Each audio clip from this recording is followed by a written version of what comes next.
e io ho fatto un po' una ricostruzione del percorso che ha portato alla sigla, ma poi abbiamo avuto la testimonianza dell'onorevole Isabella De Monte, che è eurodeputata del gruppo del PD, dei socialisti, socialisti e democratici. È intervenuto il presidente dell'Associazione Italia-Israele del Friuli, del locale presidio appunto di questa associazione che ha ramificazione in tutta Italia, e poi abbiamo avuto un gradito intervento del senatore Alessandro Maran, che ha allargato la panoramica in modo direi abbastanza apprezzabile.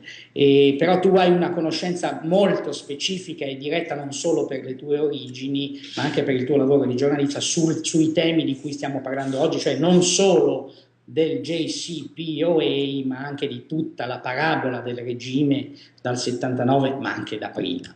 Allora, dov'è il 14 luglio? Il 14 luglio io stavo davanti a una televisione in lingua farsi, in lingua farsiana, seguendo quello che accadeva a Vienna. Perché dovevo subito dopo commentare per un'altra televisione quanto succedeva alla firma e i contorni della firma, le conseguenze, fare un'analisi di cosa sarebbe successo subito dopo.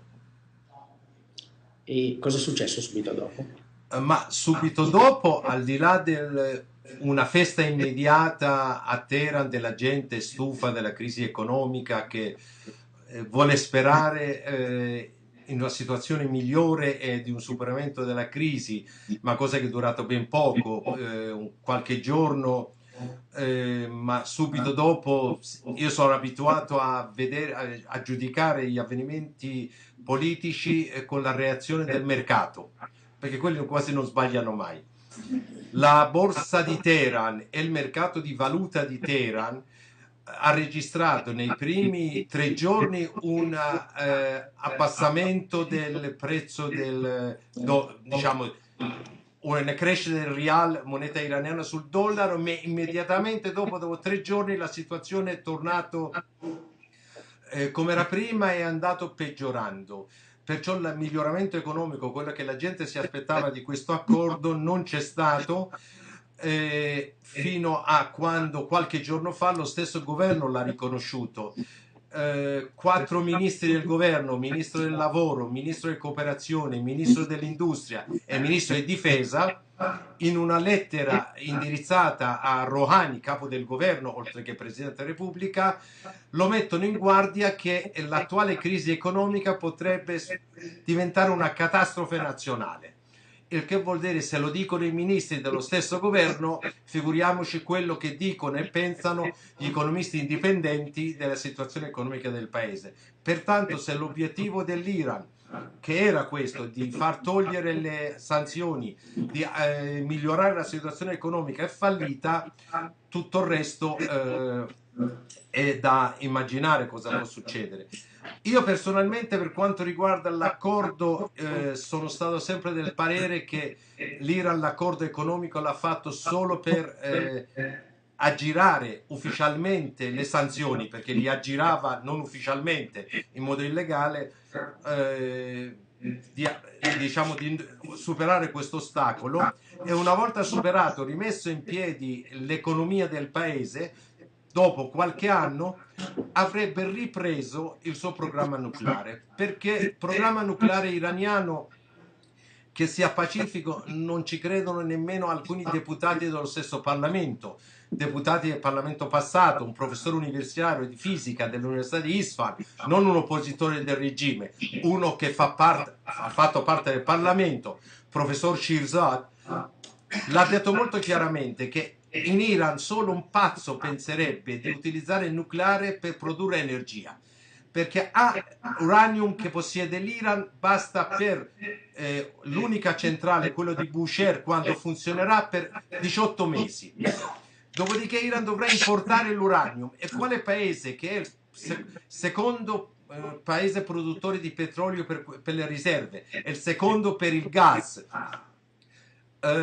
andrebbe a importare uranium a un prezzo di mercato alto anziché utilizzare diciamo, materie prime che ha per produrre energia.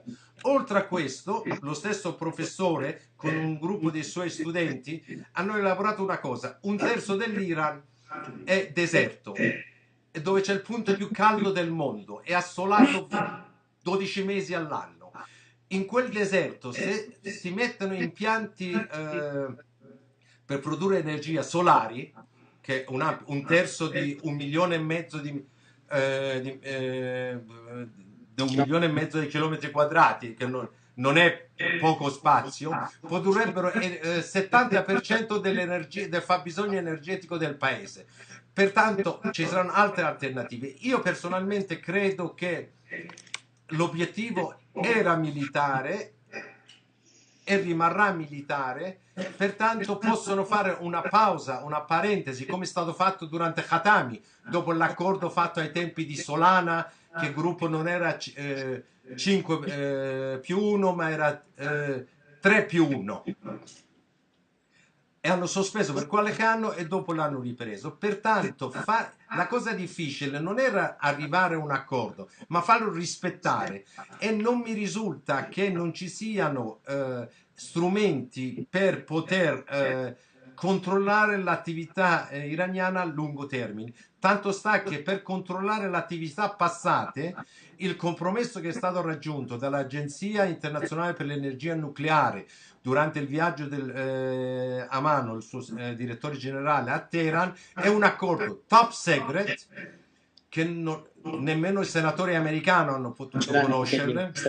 Non ce l'hanno neanche gli Stati Uniti. Non ce l'hanno nemmeno gli Stati Uniti, e a quanto a noi ci risulta, e poi con primi verifiche confermano questo, che l'esame, cioè i campioni per l'esame che dovrebbe fare questo ente legato alle Nazioni Unite verranno prelevate dai iraniani senza la presenza di ispettori dell'Agenzia Internazionale per l'Energia Atomica, il che già questo lascia pensare che tipo di controllo può esserci su attività passate, e figuriamoci quelli del futuro. Cioè dovrebbero essere gli stessi iraniani a rivelare al mondo che stanno ingannando il mondo stesso. Sì, sarebbe una cosa del genere. Secondo me questo regime che da 35 anni sta al potere non ha dato segno di essere così stupido, anzi con grande intelligenza ha portato avanti quelli che sono i suoi programmi, i suoi piani.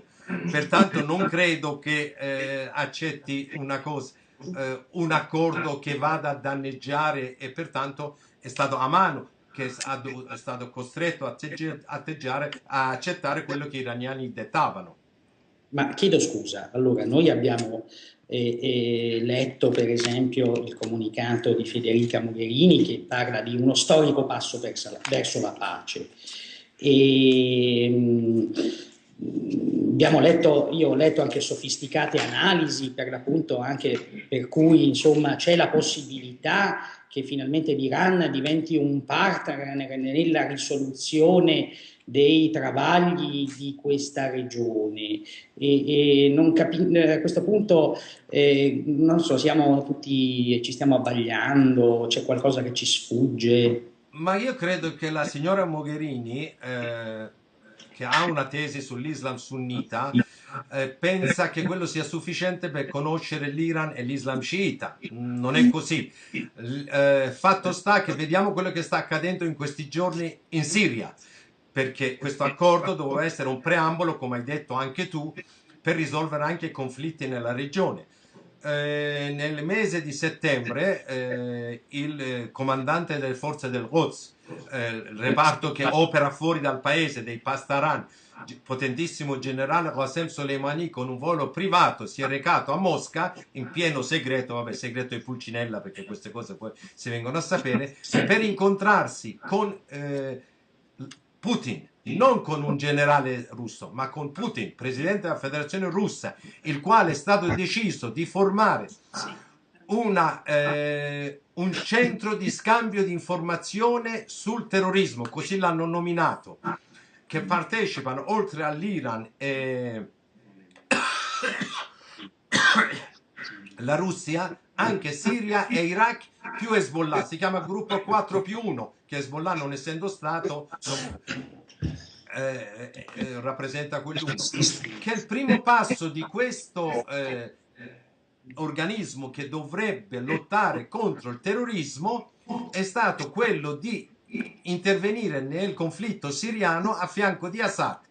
I russi con l'aviazione e con i loro cacciabombardieri, gli iraniani, Hezbollah, milizie sciite irachene, milizie sciite provenienti dall'Afghanistan addestrate in Iran, milizie sciite provenienti dal Pakistan addestrate in Iran per un imminente attacco via terra verso la città di Aleppo. E a Aleppo non c'è Daesh. I russi non hanno bombardato Daesh, secondo loro stessi 80%, gli altri 20% Daesh. Già su quel 20% di Daesh c'è da discutere. In ogni caso attaccare Aleppo, cioè eliminare quella parte dell'opposizione che non è legata a Daesh o a Repubblica Islamica, al governo islamico. Pertanto il fatto che l'Iran dopo questa firma potrebbe sedersi al tavolo e risolvere insieme all'Occidente, l'America, le crisi mediorientali, già si è dimostrato con la crisi siriana che sta al fianco della Russia contro gli americani, contro gli europei, a fianco di Assad, che l'Europa e l'Occidente non vuole che resti al potere. Pertanto io non vedo questo accordo pure a livello di risolvere crisi, come potrebbe, altre crisi in Medio Oriente, come potrebbe intervenire l'Iran, perché nello Yemen non lo fa. Di recente hanno sequestrato 2 navi iraniane che portavano le armi a Bahrain, e questi sono tutti dopo l'accordo. Pertanto non vedo nemmeno da questo punto di vista il comunicato della signora Mogherini mi pare che sia mostrato già un pezzo di carta straccia. Ecco, però chiedo scusa, adesso faccio un'obiezione. Io da europeo sono abbastanza fiero del vedere il convoglio appunto della Mogherini con la bandiera dell'Unione Europea che sfila per Teheran, questa distensione, questa sfilata dei nostri ministri, la riapertura dell'ambasciata britannica è stato sottolineato che ci sono dei rapporti anche di amicizia storica tra i popoli. Insomma, l'ex presidente iraniano Khatami, che tu peraltro conosci personalmente, è da tempo impegnato, adesso non so se esiste ancora questa fondazione, nel dialogo tra le civiltà. Dico, al di là dei conflitti, non è che forse per l'appunto incoraggiando magari ecco, l'apertura di nuovi canali di collaborazione possiamo essere appunto edificare un castello di comuni accordi anche propedeutici appunto anche a superare la difficoltà che c'è in un'economia stantia. Voglio dire, dov'è la parte costruttiva di tutto questo? Io ti inviterei a intravederla se c'è. Allora, mettiamo che 2 cose avrebbero potuto avvenire dopo l'accordo, almeno si sperava. Uno, un'apertura all'interno del paese verso la società civile, un maggior rispetto per i diritti dell'uomo, non c'è stato. In Iran negli ultimi mesi le impiccagioni sono nell'ordine di 4 impiccagioni al giorno, pertanto non c'è stato. Impiccagioni di qualche oppositore, trafficanti, minori che hanno commesso, l'ultima una signora che ha ucciso il marito perché forzata a sposarsi a 16 anni con uno molto più anziano, lo uccide a 17 anni, è stato condannato a morte, l'esecuzione è avvenuta qualche giorno fa. Pertanto, rispetto alla Convenzione dei minori, dice che reati commessi sotto i 18 anni non sono punibili, figuriamoci se con la pena di morte. Se vogliamo prendere su quello che è la dissidenza politica, non la pena di morte, allora l'ultima condanna riguarda 2 poeti e un regista di documentari. La poetessa Fatemeh Tessari, 11 anni e mezzo e 99 frustate. Il poeta Hashemi, 9 anni di prigione e 99 frustate. Il regista Keyvan Karimi, curdo, bravissimo, è stato premiato pure in Italia per uno dei suoi documentari sui curdi, frontalieri curdi che viaggiano tra Iran e Iraq. è stato condannato a 6 anni di carcere e 292 o 93 frustate. Tra le accuse a questi, oltre al fatto che dicono che le loro poesie dei due poeti minava la sicurezza dello Stato, che è tutto da vedere, una poesia come può minare la sicurezza dello Stato, uno Stato che la sua sicurezza è legata a una poesia, già male sta messo. Ma le 99 frustate è perché questa poetessa ha stretto le mani a qualche uomo nel passato e perché il poeta ha baciato una donna che non era sua moglie o sua sorella, cioè non era legato a rapporti di parentela. Pertanto, da questo punto di vista non c'è stato. Andiamo sull'aspetto economico, quello che Occidente si aspettava, un'apertura economica, riprendere le relazioni economiche. Sì, se verranno liberati i fondi bloccati iraniani, ci sarà la possibilità una tantum di vendere all'Iran in cambio di cash. Questo ci sarà e tutti sono corsi a vedere questo. Ma chi è andato in Iran per vedere la possibilità di un rapporto duratura, di investimenti a medio termine, è tornato molto deluso, perché una delle premesse per questi tipi di operazioni è una modifica della legge su investimenti stranieri in Iran, perché attualmente investimenti stranieri in Iran, se ci sono problemi, il tribunale competente è quello di Teheran e non quello di Zurigo o di Londra o dell'Olanda, come normalmente avviene. Pertanto nessuno rischierebbe di investire in Iran, dove quasi 50%, 47% dell'economia è controllato dai Pastaran, dalle istituzioni economiche dei Pastaran, resto dalle fondazioni dei diseredati e altre fondazioni simili, col settore privato praticamente in ginocchio. Tu vai a trattare con settori governativi, hai problemi, devi andare ai tribunali iraniani e pensare di vincerli. Vabbè, cioè, nel passato dimostra, a tempi di Khatami, quando hanno aperto l'aeroporto di Imam Khomeini, hanno fatto un appalto internazionale. L'ha vinto una società turca che gestisce diversi aeroporti, oltre in Turchia e in altri paesi, di alcuni paesi arabi. Il primo giorno dell'apertura, mentre atterrava un aereo degli Emirates, i carri armati dei Pastaran hanno occupato la pista, perché hanno detto: o lo date a noi gestione dell'aeroporto o questo aeroporto non funzionerà. I turchi hanno dovuto ritirarsi senza avere una lira di penalità per quanti investimenti che avevano fatto. Pertanto chi è che va a investire in Iran in una situazione del genere? Pertanto nemmeno questo, se era nella speranza di qualcuno, questa possibilità non ci sarà, almeno fino a quando l'economia del paese è controllata dai Pastaran, e a me non sembra, non ho segnali che i Pastaran vogliono rinunciare al loro potere economico o al loro potere militare o al loro potere nel campo politico. Senti, ma ho capito, nel breve termine mi sembra che le speranze siano abbastanza minime, ma siccome noi abbiamo letto un passaggio dell'intervista rilasciata lo stesso 14 luglio da Obama a Thomas Friedman, in cui sostanzialmente rivelava che la vera ragione di questo accordo è una scommessa sul futuro, cioè dando un segnale, a parte che tutta la storia di Obama mi sembra abbastanza coerente con questa visione. Obama, ti ricorderai, no?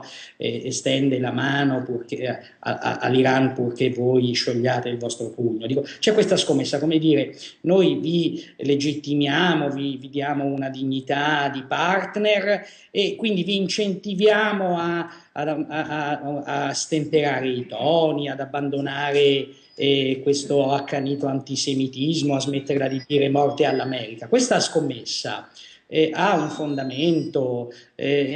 Obama è un visionario o altro? Ma Obama ha iniziato questa svolta di Obama rispetto all'Iran e al Medio Oriente più in generale, cominciare col suo famoso discorso a Cairo.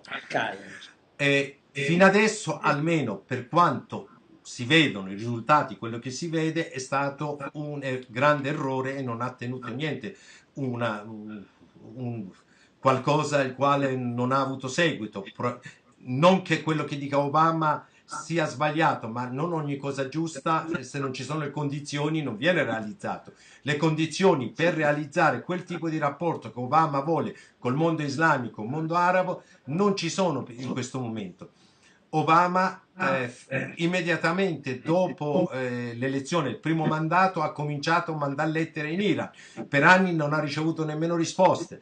Poi, costretto dalla pressione economica e le sanzioni, l'Iran ha accettato sedersi al tavolo delle trattative, però immediatamente dopo, per dire che queste trattative si limitano a quelle trattative, c'è stato, come abbiamo detto all'inizio, la vicenda siriana, altre vicende, e c'è stato duro attacco di Khamenei contro Israele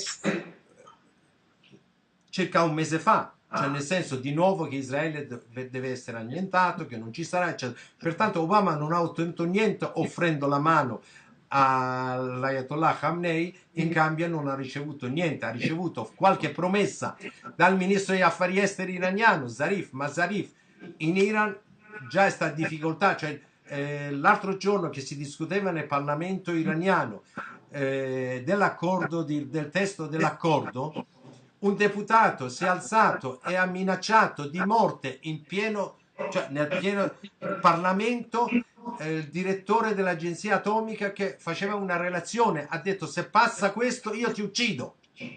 Deputato ancora sta là. Salehi, il direttore dell'agenzia energia nucleare iraniana, ha detto che da allora vive nel terrore.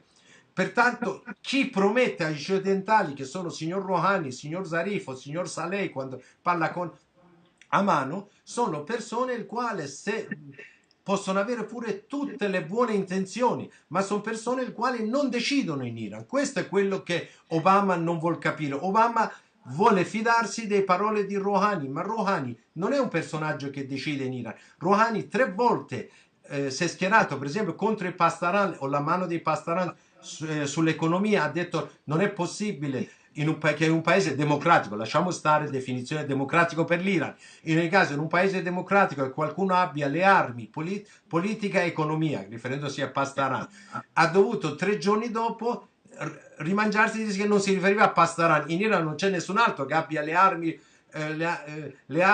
abbia mani nell'economia e nella politica oltre ai Pastaran, perciò non so a chi si riferiva Rouhani. Ha dovuto fare questi tipi di marcia indietro parecchie volte Rouhani. Pertanto parole di Rouhani può piacere alla gente in Iran, può piacere ai politici europei, ma non è decisivo e non è lui che decide quello che è la politica che porterà avanti la Repubblica Islamica. Quello viene deciso da Khamenei in collaborazione con i Pastaran, perché Khamenei sa che i Pastaran lo possono difendere, tenerlo al potere. I personaggi più politici non lo possono fare questa cosa. Scusa, ti faccio un'ultima domanda perché noi ci stiamo avviando alla conclusione, perché i giornali italiani ieri hanno dato ampia risonanza alla notizia che il presidente Rouhani si accinge a venire in Europa e ha scelto l'Italia come primo paese, a dimostrazione, come dire, che c'è questa amicizia che, chi lo sa, è promettente. Io non so più, dopo quello che mi hai detto, a questo punto se riceveremo un effettivo interlocutore con capacità di incidere esattamente secondo la filosofia di Obama sugli equilibri di questo paese, cioè chi arriverà tra 2 mesi in Europa? Arriverà un altro Khatami, pure Khatami il suo primo viaggio in Europa ha scelto l'Italia, è venuto in Italia, era il primo paese europeo che visitava, poi è andato altrove. Pure Khatami, io mi ricordo, era D'Alema, primo ministro, io visto che conoscevo Khatami, il suo vice, stavo a Palazzo Villa Madama, dove c'era lì in corso l'incontro, si sono dette molto belle cose, molte belle promesse, però nessuna di quelle promesse, oltre a qualche contratto economico, Khatami non l'ha potuto mantenere. Lo stesso vale per Rouhani. Rouhani cosa vuol promettere? Che può promettere che l'ENI è benvenuto in Iran per fare investimento in campo petrolifero? Sì, questo lo può promettere. Però può promettere che l'Iran, per esempio, non si occuperà, riconoscerà Israele? O almeno non attaccherà Israele? Può Rouhani dire che Iran non interverrà più nello Yemen, in Bahrain, in Siria, altri paesi del Medio Oriente, focolai della crisi del Medio Oriente o in Iraq? No, lo può anche dire, ma non decide lui. Pertanto io non so Rouhani, oltre a qualche contratto economico, cosa può offrire all'Italia durante il suo prossimo viaggio. Quindi gli israeliani hanno poco di che stare tranquilli. Gli israeliani non possono essere tranquilli, nel senso che se questo paese ha spostato pure le sue armate di terra, cioè militari di terra, al confine Israele, cioè in Siria, e dall'altra parte c'è Hezbollah all'altro confine, e a terra c'è qualcuno che ripete che Israele va annientato, come può essere tranquillo? Io mi sono messo diverse volte al posto degli israeliani come semplice cittadino, o parlando con i miei amici israeliani di origine iraniana, o di recente ho intervistato alcuni registi israeliani e parlavamo di questo tema. Come uno può dormire tranquillo con tutta la buona volontà, sentimenti pacifisti, quando trova uomini di un esercito che vuole annientare il tuo paese e i confini del tuo paese? E che questi uomini sono raddoppiati, se prima stavano solo nel sud del Libano, oggi stanno pure in Siria. In Siria nelle ultime settimane, secondo varie fonti occidentali e non, anche arabe, Iran ha spostato diverse migliaia di forze di terra dell'esercito di Quds, questo reparto di Pastaran. Sono stati uccisi nei 4 giorni 3 generali iraniani in Siria. Io non credo che i generali vadano senza truppe, i generali normalmente vanno a comandare le truppe. Pertanto, come fanno a essere tranquilli? No. Cosa fa il mondo occidentale? Per il momento sia l'America che il mondo occidentale non vuole impegnarsi in una realtà tu per tu con l'Iran dopo l'accordo di Vienna, dicendo che questo non lo puoi fare, quello non lo puoi fare, non permetterlo, accetta, sta in silenzio e sperando che non succeda nulla di grave. Cioè wait and see, come dicono gli americani. Va bene, io ti tolgo immediatamente la parola perché ci hai seminato un po' di... E comunque ti ringraziamo, noi purtroppo non ti possiamo seguire perché le tue televisioni parlano in farsi e abbiamo qualche difficoltà, però leggeremo, ci sono 2 libri tuoi in lingua italiana disponibili per i lettori italiani. Grazie Ahmad, buon lavoro. Grazie a voi e buon lavoro.